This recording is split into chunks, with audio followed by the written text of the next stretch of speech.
When Tony Buzan unexpectedly passed away, the world suddenly felt much, much emptier. And there will always be a gap when we lose precious people who do so much for the betterment of their fellow citizens on planet Earth. But Tony also believed in what he called radiant thinking. Radiant.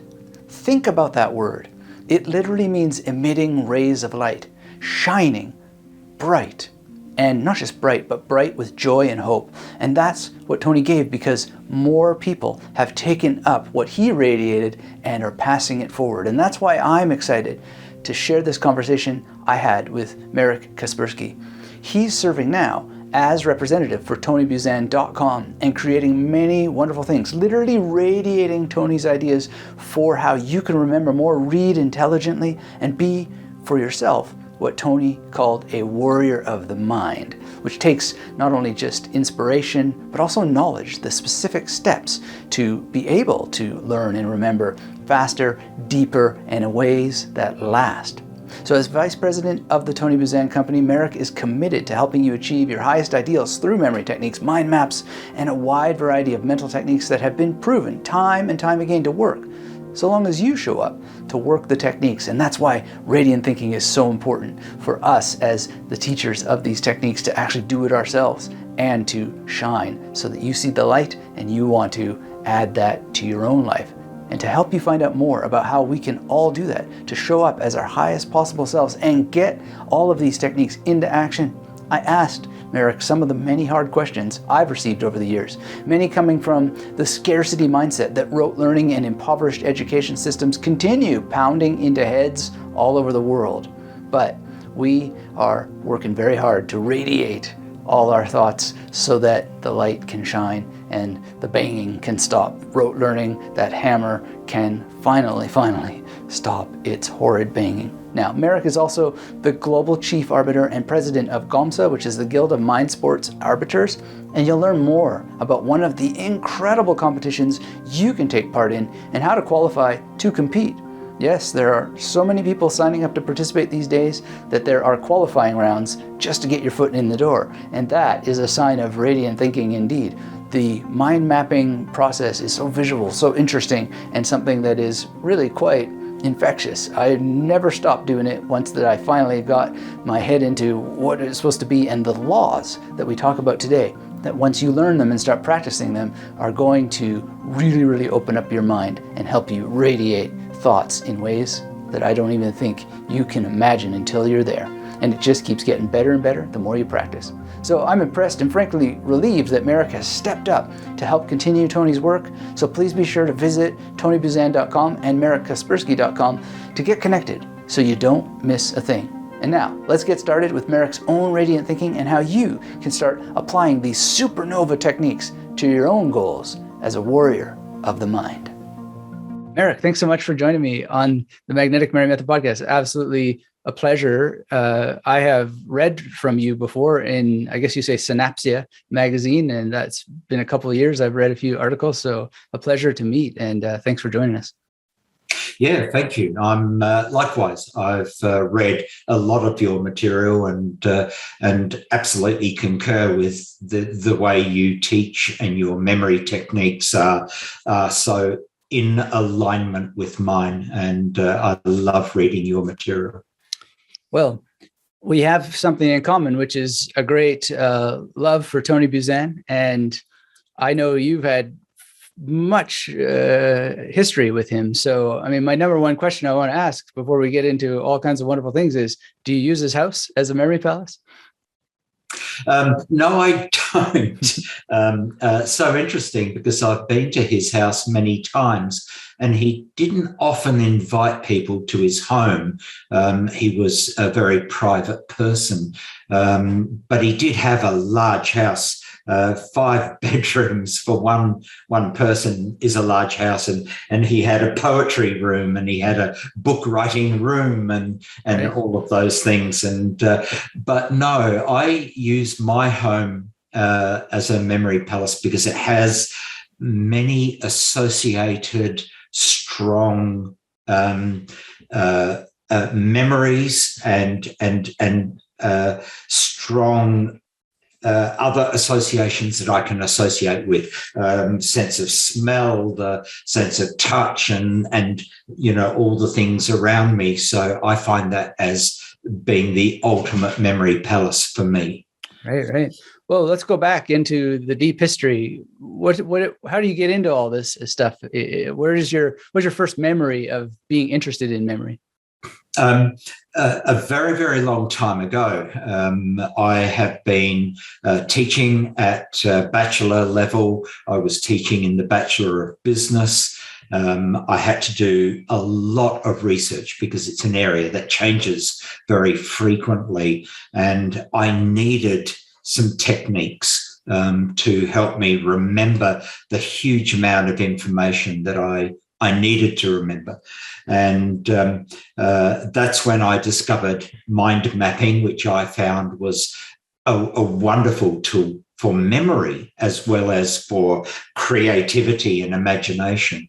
And also when I'm in London, I often met with our good friend Dominic O'Brien, who taught me some wonderful skills as well, and Tony Bazan also, who taught me these skills. So I applied those in a tertiary education environment, and it helped me immeasurably. It was so good. All of a sudden, things became so easy, it excited, it sparked my imagination, and I looked into it more and more closely.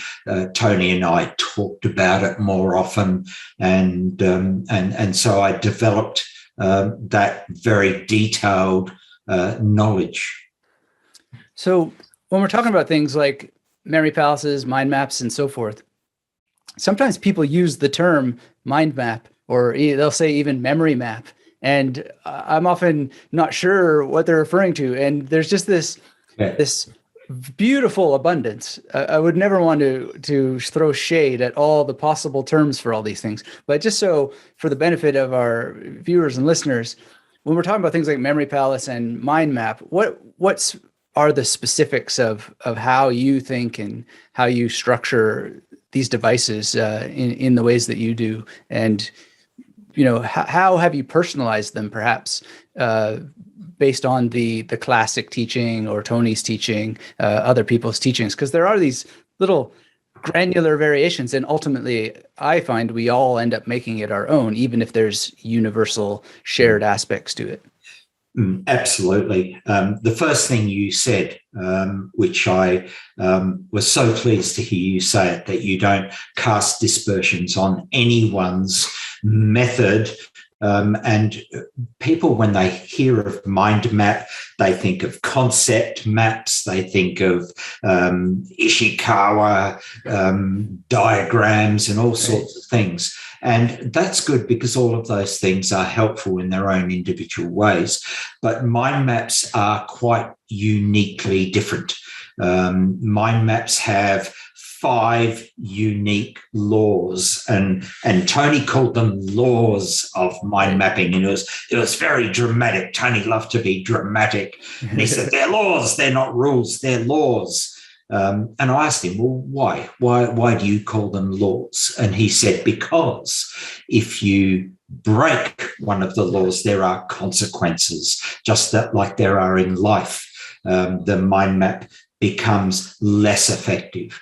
And the 5 laws are very simple, but they are what separates the Tony Bazan mind map that works unbelievably well as a thinking tool to all the other concept maps and other kinds of maps that purport to be a mind map, not quite there.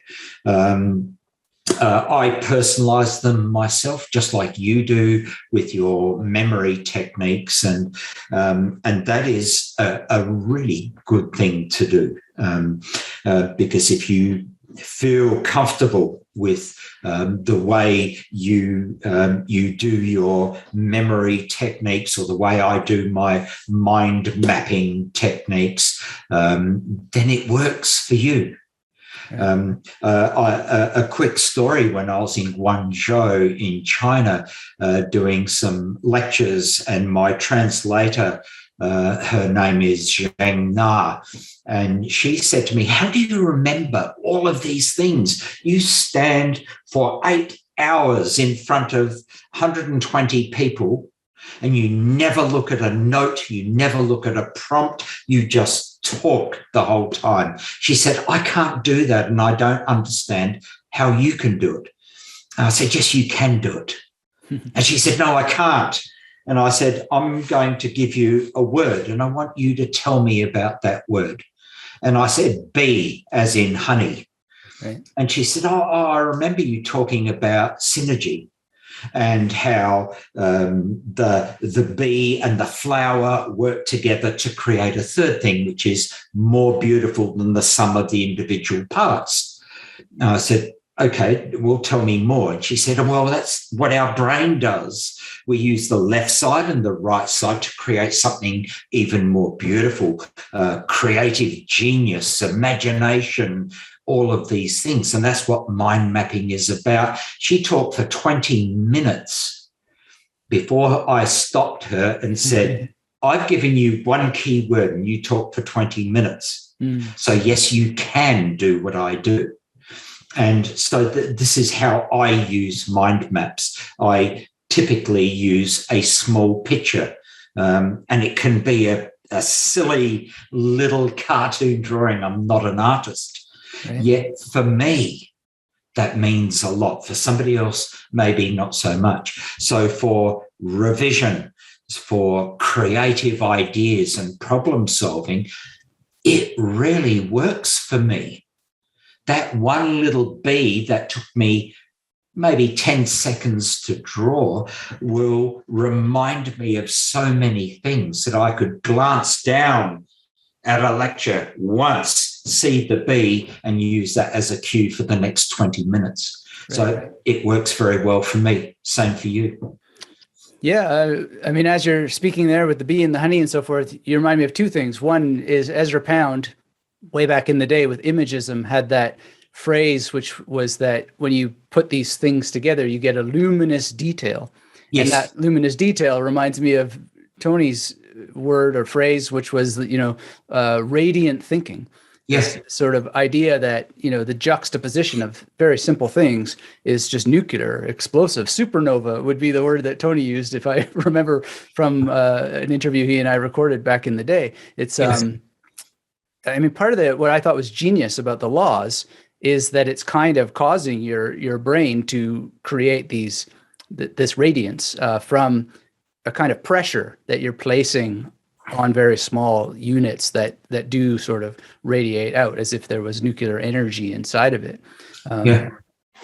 Yeah, radiant thinking is very, very important. When I'm with a large group of people, I trick them and I say, write down your favorite things or whatever, and they have white paper, they have a black pen, and they also have colored pencils, and they always choose the black pen, and they always write a list.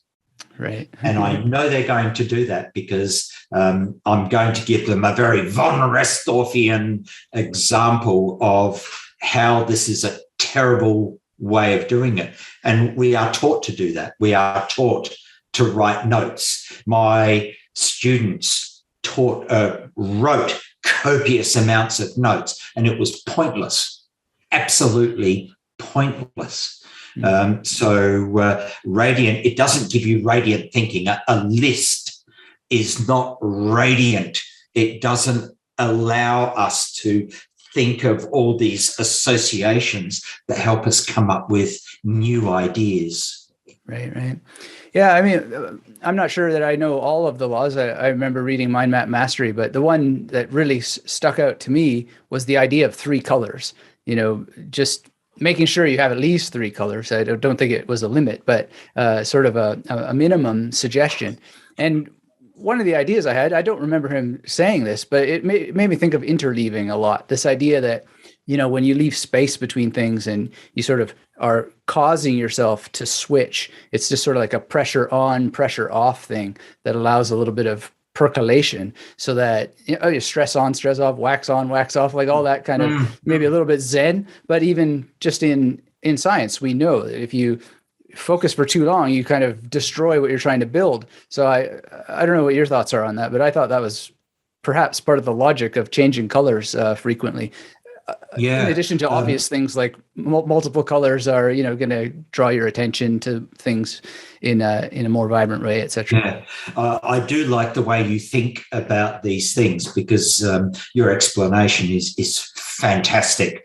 One of the laws of mind mapping, there are 5 laws: using branches, using keywords, using color, using pictures. A picture is worth 1,000 words, B. And having some sort of structure, that radiant structure.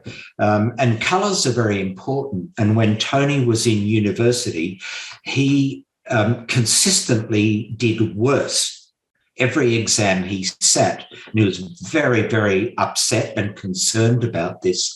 And he tried to find a book that gave him instruction on how does our brain learn, and he was not able to find anything. And he found that when he wrote very important things in a different color, he would remember it. He found he could remember it more, and then a different color for something else. And he started thinking that color was very, very important. So the law of color basically states that our branches that we use to radiate our ideas and the key words we put on those branches are always using the same color. And that says to our mind, these are connected. These ideas are connected. So the main branch is like the chapter of a book. So if everything is written in red, all those thoughts are connected to the main thought. It's also memorable. Color is memorable. And Tony loved the theory of von Restorff. Right. We just remember things that are different. Yeah. So that's important. So that's part of the reason. For pictures, if we use 3 or more colors, they just become more memorable. So if we can, we do that. And these are just small, simple things to achieve that help not only our memory, but help our creativity, which is very important. Yeah, it's interesting. Now you mentioned von Restorff and the von Restorff effect. You bring back a wonderful memory. I think we share in common being licensed instructors. And I remember reproducing by hand the most important graph in the world. And that, let's say, moment where von Restorff effect comes into all this. So for people who are not familiar with the term, maybe you just say a little bit more about that and why it's important.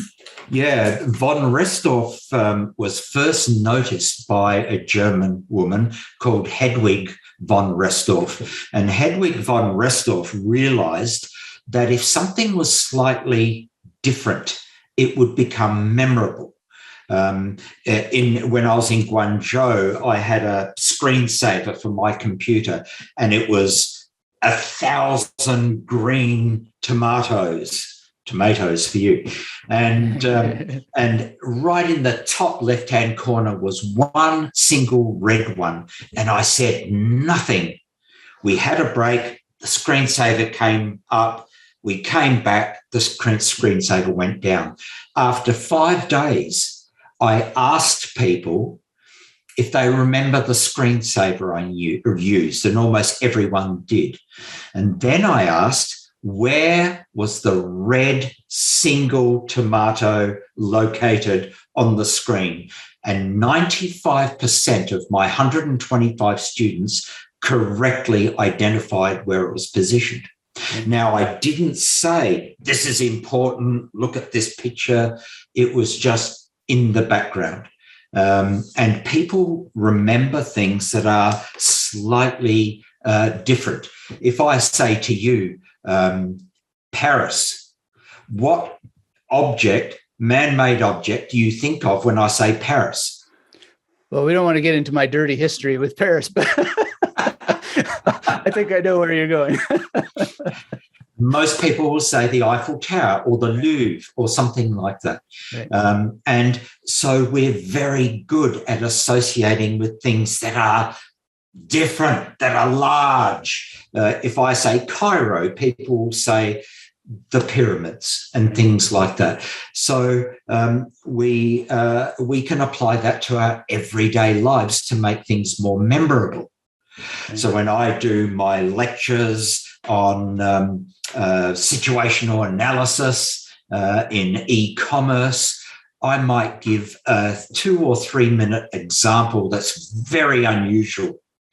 And my students will remember a very dry subject because they had this vivid example. That's von Restorfian. The police use it. Now, they're on the news and they'll say, if anyone was in this street between the hours of 2 and 3 in the afternoon, did you notice something unusual? Right. Von Restorfian. And most people say, oh, yeah, I did.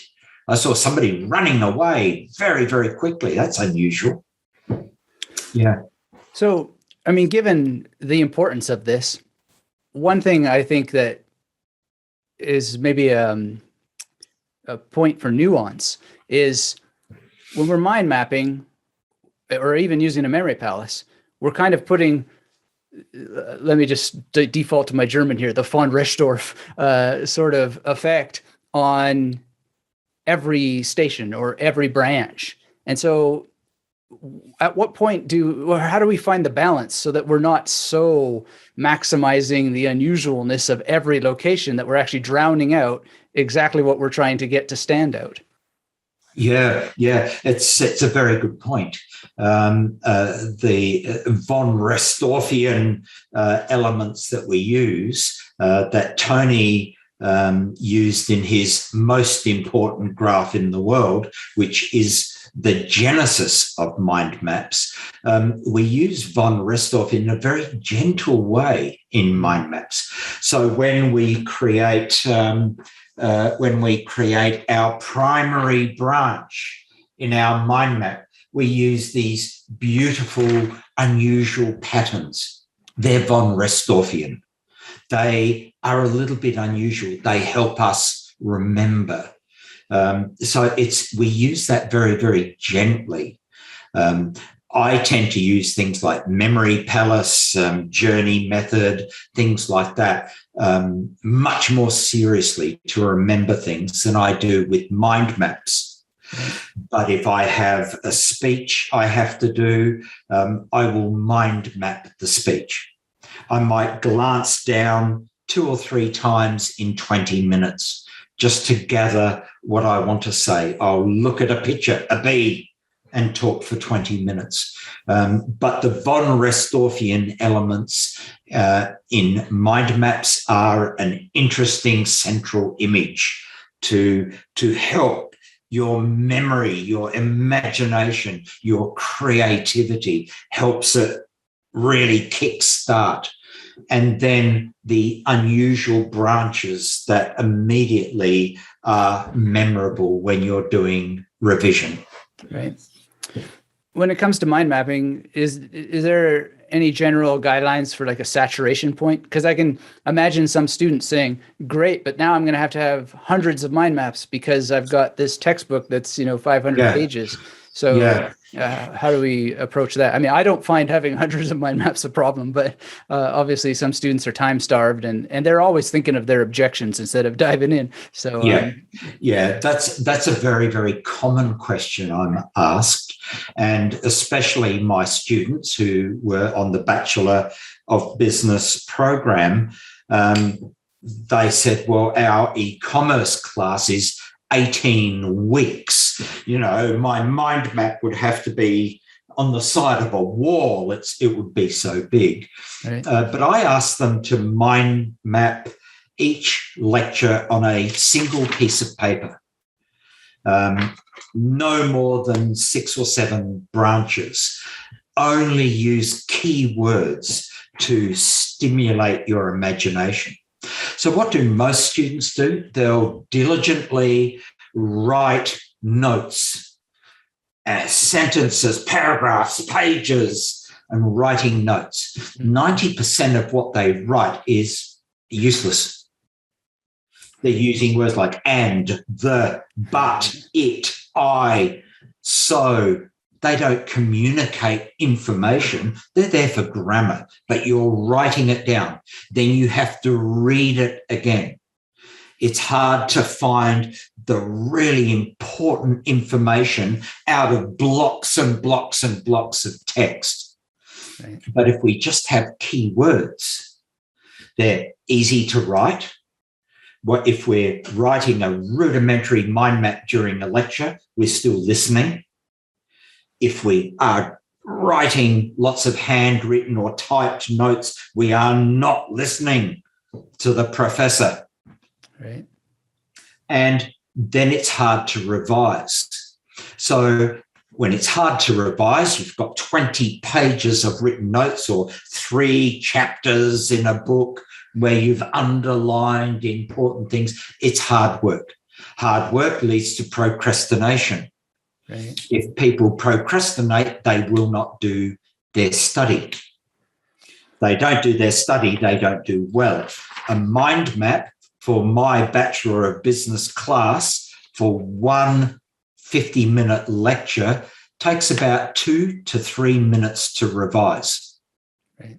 Key words, no useless words. So if somebody, their colleagues, their students, they come to your door in the dorm and say, we're going to the pub to have some drinks, are you coming? They look at all these books stacked up, said, yep, I'm in. Whereas with a mind map, they can say, give me 2 minutes and I'll be with you. And they've done their review. Right. And that then leads to Herman Ebbinghaus and his forgetting curve and everything else. Doing regular reviews is very important, and mind maps make that trivially easy to do. Right. I think some of the habit that people have, or this writing down everything verbatim, is coming from not knowing what the keywords are. I mean, so many people ask me, how do I know what's important? And I don't know what your advice would be to that. I often feel kind of stuck because it's a chicken and the egg question. Well, you know what's important by practicing taking down only keywords. Yeah. But it's not a satisfying answer in a way. But I often tell them too, like, go to the department secretary and see if you can get last year's exam, or, try to interview other people's students, et cetera. Like, prime yourself for success by other means. But in terms of, how would you counsel people to sort of let go of that safety net of every word so that they can start? And how do you filter the environment? How do you know what are the keywords in whatever you're studying that you want to retain? It's a very difficult thing to advise students on that, because they have a long history of doing or practicing a very bad habit when it comes to studying and recording notes. We are taught to write. We are taught to write copious amounts of notes. So I start children at a very early age. I'll give them a paragraph. It might be a storybook, or if they're older, it might be a book from their favourite fiction book. And I'll say, here are 3 paragraphs. I want you to read these paragraphs and then write down only key words that will remind you of what was written in that paragraph. Robinson Crusoe, we were stranded on an island, deserted, tropical. Right. 3 words. Then, wow, tropical island, beautiful beaches, sand, sun, palm trees, coconuts, food. so on. So 3 simple words. So then we do this exercise for a chapter. And then what we do is say, all right, I'll teach you the rudimentary rules of mind mapping, the branches, the primary branch, secondary branch, and start finding the keywords, the most important one first, the basic ordering of ideas, and then the ideas that come from that most important thought, and so on. So many of my bachelor students, they have, you're right, great big thick books like this. And I'll say to them, chapter heading, that's your mind map central image. What is your chapter heading? Your main branches are the subheadings. Right. So it's like a hierarchy, but done mind map style. Right. So these are our basic ordering, the structure of our mind maps. Now read the paragraphs, use speed or intelligent reading if you can, to read through that and just pick out the most important ideas, like I tell the children to do, and then just place those on branches. All of a sudden you get this overview of everything that was in that chapter, and you start getting that, as Tony would say, ta-da moment. Right. It would just go, aha, I get it. I understand how this is all framed. And for anyone studying from young school children to PhD candidates, this is a wonderful way of doing it. I don't want to let old Ebbinghaus slip by. You mentioned him recently. So people who don't know Hermann Ebbinghaus, what's the deal with that and the forgetting curve? Yeah, Hermann Ebbinghaus was an amazing person, and Tony was a huge fan because what Ebbinghaus found was if somebody learns some new information, let's take a university class, for example, a 50-minute lecture, we learn something new. When we leave the classroom, we're going to remember 75 to 80% of what was in that class. Within 3 months, we'll remember about 6%. We will forget, and we will forget big time. 6% walking into an exam is not a good scenario. So Ebbinghaus found that, if we review it the next day, what will happen? So we have the class. The next day we do homework, we review, we revise that class. Then we do nothing for 3 months. We're going to remember about 20%. Wow, that's an increase. All right. We review after 1 day. We do nothing for a week, and then we'll review it after a week. 40% recall. We review it after a month. 60% recall. We review it after 3 months. 70% recall. So regular spaced reviews help us recall almost all of the lecture we attended. So there's the answer. But why do people not use that? They don't use it because it's too hard. They've got to open their books. The same scenario.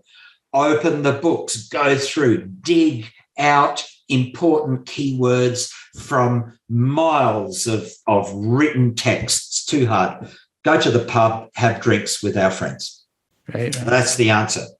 However, if we mind map a lecture and then the next day we spend 3 minutes reviewing it, and then the next week, 3 minutes, the next month, 3 minutes, and the next 3 months, 3 minutes, we've invested 12 minutes of our time to ensure that we get 80% plus recall on the information that we have learned. Reviewing for 2 or 3 minutes is easy.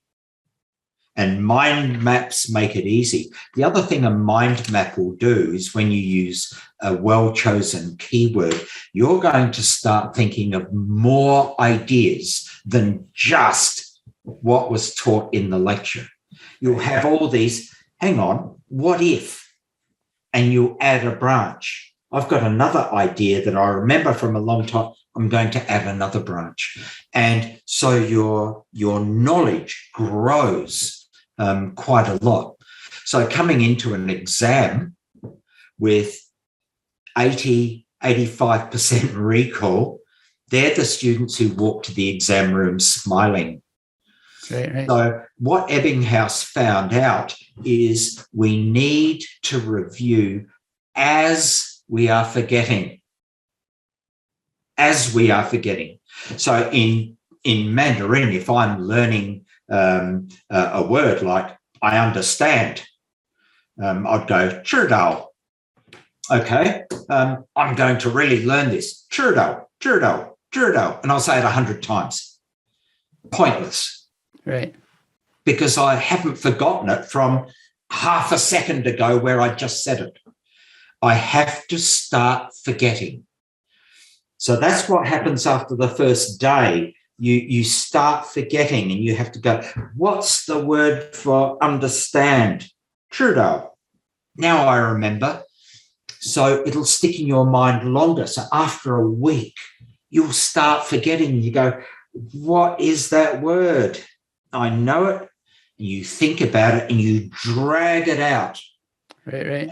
That's what helps you remember, not repetitious, rote learning. That's pointless, absolutely pointless. So what do you do for things like 知道, 明白, dong, like the variations on understanding or, Yeah, these things, I draw mind maps of my Mandarin, and I've only just started, so I'm not very good at it.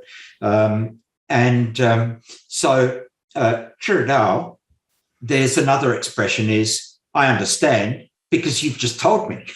Right. I'm not saying I understand, don't tell me, I already know this. And it's just a simple 知道了. So 知道了 just means I understand, you've just told me, thank you very much. So there are all these things that branches, if you like, of additions to the word. But mind maps are not the basis of learning another language. Mandarin is my third language. English is my second language. Didn't like English at all. It was hard. But I use memory techniques to remember things, because in Chinese you have the different tones. So the first tone, the high tone, ban is a high tone, and I associate that with the front of my house, the porch. So everything that's a high tone, the little scenarios they come up with are at the front of my house. The downward tone, like where we go down, I think of the bathroom, because everything goes down in the bathroom. In the sink, the water goes down. In the toilet, the water goes down. Everything goes down. So I associate that with that tone. So all my scenarios that I use happen in the bathroom. And this is how I remember. The mind maps are more general in nature. Right. Yeah, that's interesting. I've done a bit of mind mapping for Mandarin. And one of the things that I found really quite nice about it is, this is just a small sort of example here for Meishuguan, which is like art gallery, is you can sort of have this sort of space. This is not a mind map version, but if you had the character in the center, you can, radiate out from that to have the pinyin. You can have whatever your own pinyin to help you remember how that pinyin is supposed to be. And I don't know if you ever thought about this, but I did all kinds of crazy stuff for the tones, like a kangaroo punching forward for first tone and punching up for second tone. That to me got all messy. But I don't know. I'm sure you've done this or something like it, like a 00 to 99 PAO. And usually in Mandarin, you'll have two tones together. So it'd be like Jun Bei for ready or whatever. Yeah. So that's 3 and 4. So if you have an image for 34, you can just add that to whatever it is. So you have your characters in the center, you radiate out something for the pinyin, something for the actual tone structure. And in that case, I use for 34 a mare, like a horse, mare, M-A-R-E. And it just is so golden. You need more space than this, but even on a small space, you could sort of work that out. So anyway. And our memories are so magnificent. I just had difficulty asking a person what their name was in Mandarin. Right. And so I solved the problem by thinking of Shenfield train station in between London and Ipswich. I know the station well. My mother standing on the station holding a Ming bowl full of soup. Right.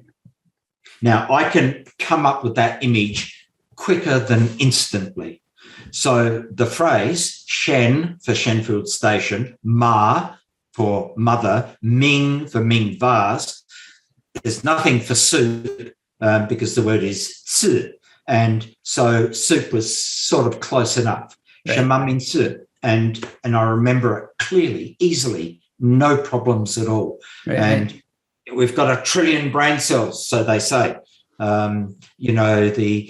If we were to calculate how many connections are possible in all the trillion brain cells, we'd have to write a number on a piece of paper that would go around the world 260 times. That's how long that number will be.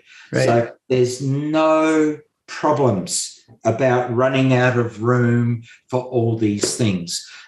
So my Mandarin is going very quickly because I use predominantly memory techniques to remember my words and my grammar and even how to write the Chinese characters. Right. And I'm finding it very, very easy. 你的中文名是什么? Or do you have one yet? Not yet? Okay. Not yet. Well, hopefully you get one soon. I've had 2 so far, which is great. My current one is Mai Tsuyo, which is, Mai for métivier and Tsuyo for freedom, which yes. I love that one. That's great. Fantastic. So. It's look, if we know the techniques, it makes our lives so much easier.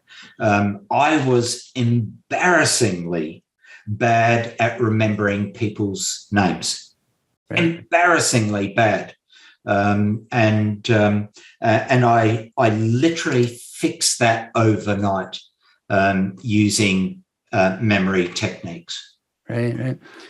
Well, I wonder, why do people struggle with names so much? I've always sort of been fascinated where, people tell me, oh, I've used memory techniques for Spanish for years, but I can't figure out how to memorize anybody's name. And I'm like, what's the difference between the word abajo and abuela and Frank, from a mnemonic perspective? I'm just kind of, what is that struggle all about with names? I'm not sure. I think it has a lot to do with our long distant past. Where we didn't use complicated numbers like telephone numbers. We didn't use written words for names 10,000 years ago or 20,000 years ago. It wasn't necessary. So when we are looking at a person we pass at a train station and go, oh, I know that person. Right. Where do I know them from? From location. Loci. Right. Really important. So we have a genetic disposition to recognize friend, foe, danger, friendship, things like that. We have that built into us over tens of thousands of years. And now we have this complicated system of names, Frank, Francois, they're all different, they're all unusual, and they're relatively recent. 5,000, 10,000 years, relatively recent. So we don't cope with it as well, I think. That's my idea. I could be, and happy to be corrected. No, that sounds very plausible. I had never thought about that. The one thing I personally have myself is that if I'm not paying attention, I assume for everybody this is true, then names can go fly by, very, very quickly. So there's the attention part and then the encoding part. But yeah, I hadn't thought of that. Plus, when we think of like von Restorff effect, it's almost the opposite. They stand out, but they maybe we think of Ebbinghaus here too, because he talked a lot about nonsense words. There's this kind of it's not as concrete. It doesn't have a meaning necessarily. So, but that loci point, that's something to reflect upon a lot. Yeah, I think so, because if we use that location, where do I remember you from? Oh, I remember you from primary school, right. 30 years ago. So it's the location that then draws that memory back. You may not remember the name, but you'll know where they're from, and that may create the association to remember their name. Well, in all these things we've been talking about with mind mapping, there's a very exciting initiative that you've been involved in with actually having competitions around mind mapping. So say a little bit about that, and what would be the distinguishing factor between, say, the gold prize mind map and the bronze, so to speak, and all the rest. What are you looking for when you're judging these? People are competitive. Everyone is competitive. When I go for a walk, I like to get there 30 seconds quicker the next time.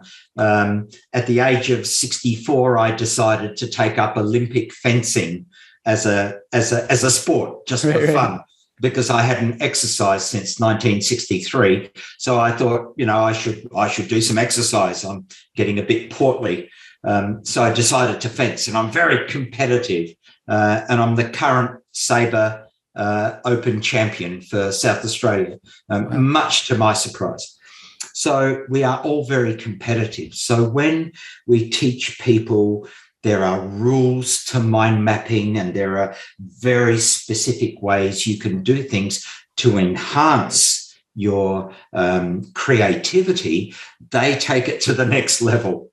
And they want to compete. My mind map is the best. So we have had for a number of years a list of criteria that we judge people on. I'm the current president of the Guild of Mind Sport Arbiters, which is GOMSA for short. And I've just changed the rules extensively to reflect all the different nations that are now coming to us saying we want to hold competitions.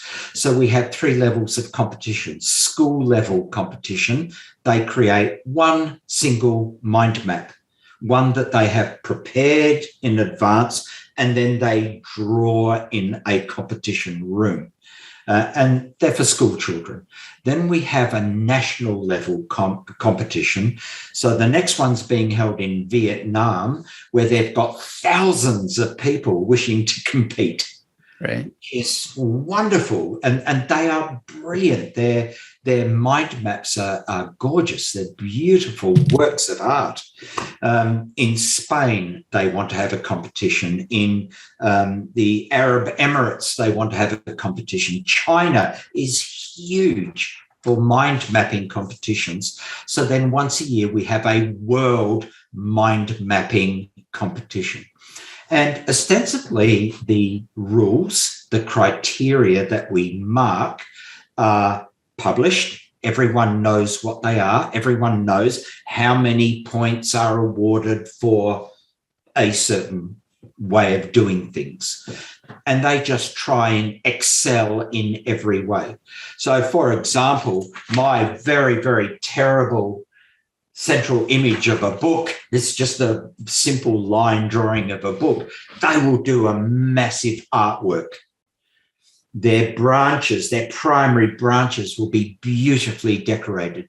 Their choice of keywords will be astoundingly good. Their attention to detail and observing the 5 laws of mind mapping will be observed to ridiculously high levels of detail. And so we have 23 different criteria that we award marks for those criteria. And the person who wins is the person who accumulates as many marks as possible. So I've just finished writing a book on mind mapping, or almost, a couple of days to go, and I'll be finished that book. And my next book is How to Become a Mind Map Champion. So going through those rules, telling competitors what the arbiters will be looking for, what they will consider a high mark, what mistakes are commonly made. So with everything, long jump, high jump, we've just seen the Olympic Games. People love competing and becoming the best. Mind mapping and speed reading and memory championships are no different. Right. Well, it sounds very exciting. And one of the neat things about it is that compared to, and not that there's a comparison, but just for simplicity's sake, compared to the memory championships, you can see something, when it's people memorizing cards and vocabulary and numbers and stuff, it's very internal. But here there's a thing that everybody can see. Aha, this is what it looks like, this mental process. So to what extent is the actual mental process part of the judgment process? Because I can hear some people thinking, well, if it's about art, I'm not an artist. How can I possibly, compete in this, when I'm sure there's an intellectual or a conceptual sort of component as well? Yeah, and there is. That's very, very perspicacious of you, because you hit the nail on the head quite beautifully. It is a very visual thing. So people need to practice their von Restorffian abilities to create these beautiful, memorable pictures. And I remember in Shenzhen in China, Tony and I were marking hundreds of mind maps, and the one that won and became number one, I can still remember it very clearly. So it was very, very good. But there's also a strategy involved. There's a mental strategy. There's an ability to, if you're listening to a lecture, I gave a lecture for 20 minutes and the competitors had to mind map my lecture. So they had to do it on the fly, and they had to not only draw but listen as well, which is very difficult. They had to make connections, draw lines, connecting thoughts that were similar or that led to other ideas. The ability to take all the points that I made in the lecture and then add value to all of that by coming up with creative ideas. So yes, there is a very visual factor, the structure, the colours, the words, but there's also a strategy. And the strategy is what makes a really good and effective mind map, as opposed to one that is just all over the place, doesn't make any sense. And although you've done a mind map, it's really not going to help you much at all. Right. Well, it sounds very exciting, and I hope a lot of people will sign up for this. And I can't wait to see the next round. I remember seeing some of them going out on Twitter. The most recent version, which I understood was online primarily, but just amazing, radiant thinking on tap during that. But just a couple other questions. I know you're an educator and you taught on the ground, so to speak, at universities, traditional education, and it seems like so much has changed over the years since when I got my PhD. It's just almost like it's a different proposition. University, I don't even recognize what's happening. Where do you see all of this going as things change, as they do? And what are your hopes? What are your worries? And what do you think are the strengths that we all can bring to manifesting what we hope to see for the future when it comes to education? Well, I've got good news and bad news. Which do you want first?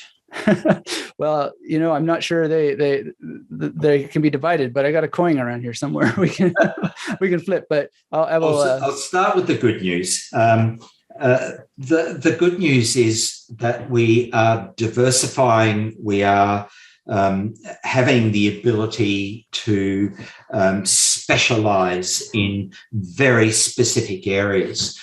Many traditional university students would not have access to a lecture on improving their memory, or improving their memory when they're reading a book, or remembering history dates. I was terrible at history dates. When was the Fire of London? No idea. Now I do. It's an elephant holding a candle with two other elephants behind it. Right. Bang, that picture is there immediately. The candle represents a 1, an elephant's trunk represents a number 6, 3 elephants, 1, 666, 1666. And the kicker is the elephant was holding a candle which set light to the Fire of London, giving that extra level of connection. So we have so much more available. We can specialize: mind mapping, speed reading. We live in an era of information overload. And what is the right information? What is the wrong information? We don't have the time to read it all. So we make poor decisions based on what we have read. So the ability to scan and read quickly and find key words quickly to determine what is worth reading, what is not worth reading, that's available to everyone now. People are specializing in these areas, such as yours helps tens of thousands of people have a better life because they can remember things for a whole range of reasons. And the shackles are somewhat broken too. University life is very rigid.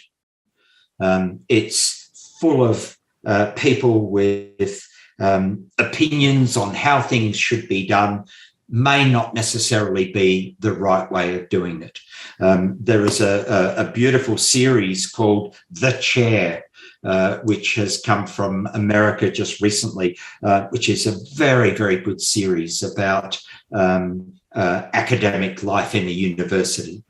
And I don't see the difficulties that come up. Women online can teach whatever they like. In a university, I don't know whether we should go there. It's not as easy. So I find that our online learning is very liberating. And who's going to benefit? Everyone. Right. Absolutely everyone. People could look at my mind mapping and say, or Tony's books and say, not for me. That's fine. That's okay. But it's there. Whereas in a university setting, there are very strict rules in which to learn. I was not allowed to have a break in my lecture. I had to go through the whole lecture. Tony said, no, you need to have a break. Primacy, recency. If you have a break, you'll remember in between the breaks, you'll remember the contents more. So I did a faux break. So I gave the lecture for 10 minutes and I said, over to you for 3 minutes. discuss this point, report back to me. Right. They're having a break and they remember more. So we have that opportunity with online. So one of the very good things to come out of the situation we're in at the moment is just the sheer beauty of ideas and information that's available to people that normally wouldn't be. Right. Yeah, it's a beautiful thing what's happening to bind us together through the technology. When Tony loved the technology, especially Twitter, I remember, and his fascination with Twitter, I think, has something to do with his love of constraint, which is something that's inherent to memory techniques or mind mapping. They're really about, constraining things down to the smallest core. Yes. When we think about his legacy, I mean, you just said maybe it's for some people, maybe it isn't, but obviously for some of us, it's really important. And to carry that forward, I mean, he gave me this, and I've had it on my desk ever since. I should have worn it today. I wasn't thinking, I guess, but I have one too. Well, for people who don't know, I mean, I was told this is the warrior of the mind emblem, and with that term, warrior of the mind, always stuck with me as being so essential, because there is, I mean, let's not sugarcoat the world. The world is what it is, and there's fight involved. And like you mentioned, people like to compete. I don't like to compete, actually. I mean, I do have a competitive side to myself. Everybody does, but I'm generally not, a fighter. I'm more, Bruce Lee style here. It's sort of how can I just be water and avoid all this stuff? But nonetheless, I mean, when we think about the potential of carrying that forward, that legacy forward, it's going to take some warriors to do it. So, what is it that attracts you to being so central in that role and being so involved in bringing it forward? And what does it ultimately mean to you to be a warrior of the mind? I think, like you, it is such a noble thing to do, to give people the opportunity to improve themselves, to think of new ideas and to benefit their lives. So I also have a warrior of the mind pin as well. It's very important to me. I think our work is so important to touch people and introduce people to different concepts and ideas. When I was teaching in the Bachelor of Business, I had a class of 25 students. In the month of August, I have taught just under 8,000 students, and this is amazing. The messages I get on my phone and on my Facebook account are just, I get hundreds every day, and every one of them is positive on how they have benefited from this. It is a very noble thing to do. We need to make sure our minds, our brain cells flourish. Yes. And as Tony would often say, florient dendriti, which is Latin for may your brain cells flourish, as you have written in your books. Yes. Well, I dedicated my last book to him, and that had the hashtag. I saw that.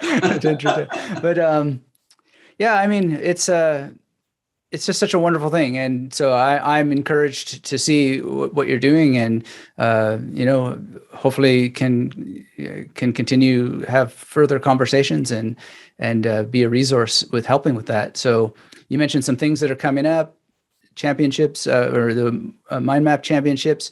Where can people go? What's the key destination that they should go to in order to learn more, get connected, and the best place to go, very easy to remember, tonybazan.com. And once you get there, there will always be updated information on memory championships, speed reading, and mind mapping championships. Now, there are a lot of people around the world who are doing their own championships, but there is only one official Tony Buzan championships. The memory championships are followed by Guinness Book of Records. And every time a record is broken, it is entered in the World Book of Records. So all the links are on tonybuzan.com, and we keep it updated as they come forward. One thing I'll pick up on what you said is, because I have spent so many hours sitting with Tony under his apple tree, at his house, talking about so many things. There are so many little side stories that you could talk about for an hour that are insightful and helpful to people all over the world, that I feel almost honor bound to make sure I share and preserve those stories. So at any time, I'm very, very happy to have a chat with you.